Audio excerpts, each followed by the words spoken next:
Assalamualaikum warahmatullahi wabarakatuh. First of all, thank you for the opportunity that has given to me.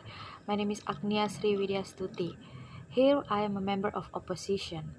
Well, ladies and gentlemen, as the opposition team, I also don't agree with the motion that is primary and secondary schools should ban the sale of junk food. Because as previously stated by the opposition team, junk food is not always bad. Including school children, many benefits may not be understood by the public.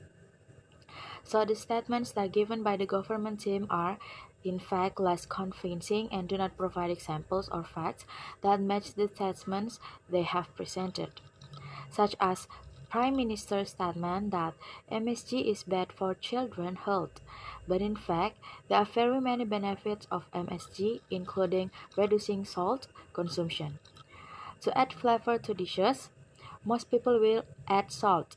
Many think that adding salt to food is much better than adding MSG, even though both salt and MSG contain sodium which can trigger high blood pressure. However, the sodium content in MSG is very small when compared to salt, where the amount of sodium in MSG is only 13%, while the amount of sodium in salt reaches 43%.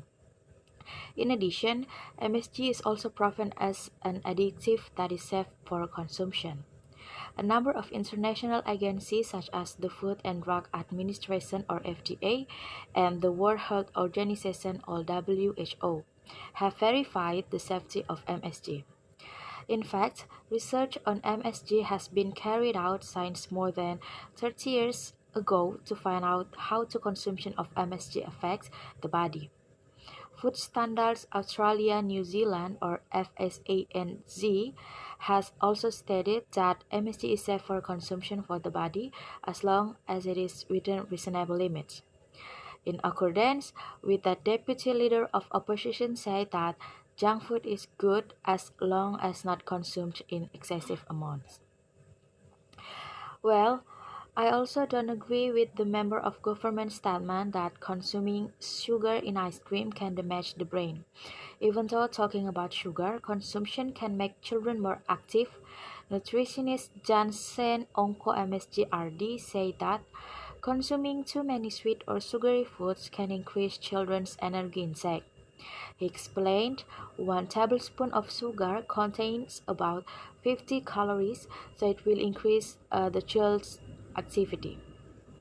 Because sugar can enter the bloodstream quickly and create a significant increase in blood sugar levels. And also, the fact that is happening today is that not all children are prepared by their parents due to business or other things. And also, if foods are provided from home, not necessarily the food can be good for health if consumed, because lunch is usually eaten during breaks or lunch, which is 4 to 3 hours apart, which makes the food no longer fresh.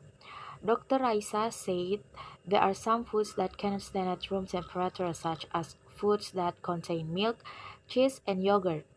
These foods only last a maximum of 2 hours at room temperature.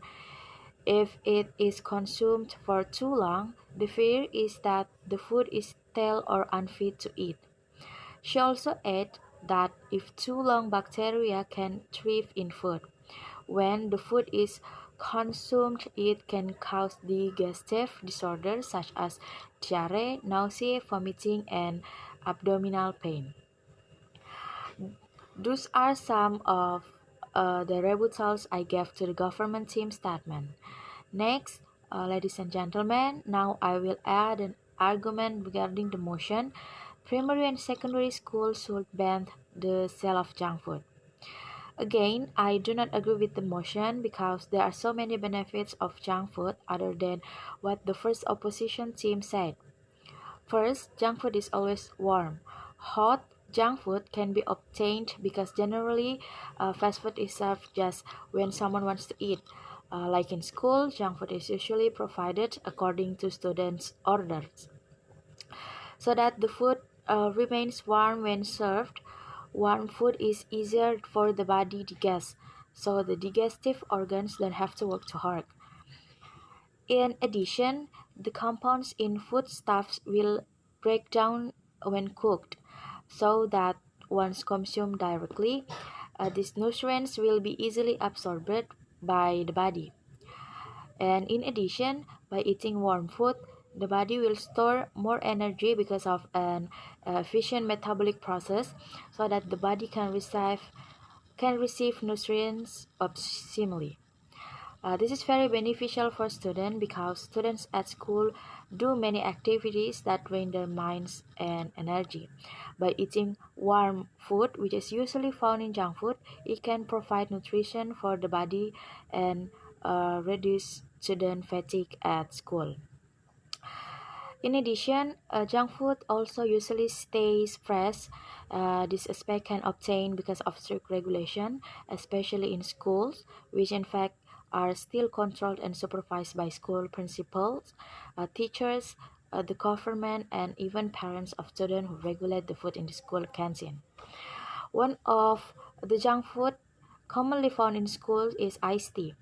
The benefits of iced tea for the body is to keep the body hydrated because the benefits do not only come from the tea, but also the freshness created in the ice. A study published in the Harvard School of Public Health lists tea as a good source of hydration for the body. This is certainly very useful for students at school who are tired of studying and sport and other activities.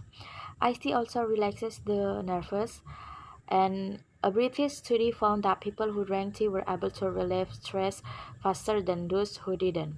It is proven that there are good benefits in junk food for students in school. In a sense, anything in excess is not good, likewise food, whether junk food or not, if consumed in excess, it will cause disturbance to the body. Australian nutritionist Lee Holmes says people shouldn't feel guilty after eating one or two of their favorite foods, even if it's junk food and in moderation. So, well, there are my arguments about the motion. We still reject the motion. We believe that the sale of junk food should not ban in primary and secondary school. That's enough for me. Wassalamualaikum warahmatullahi wabarakatuh.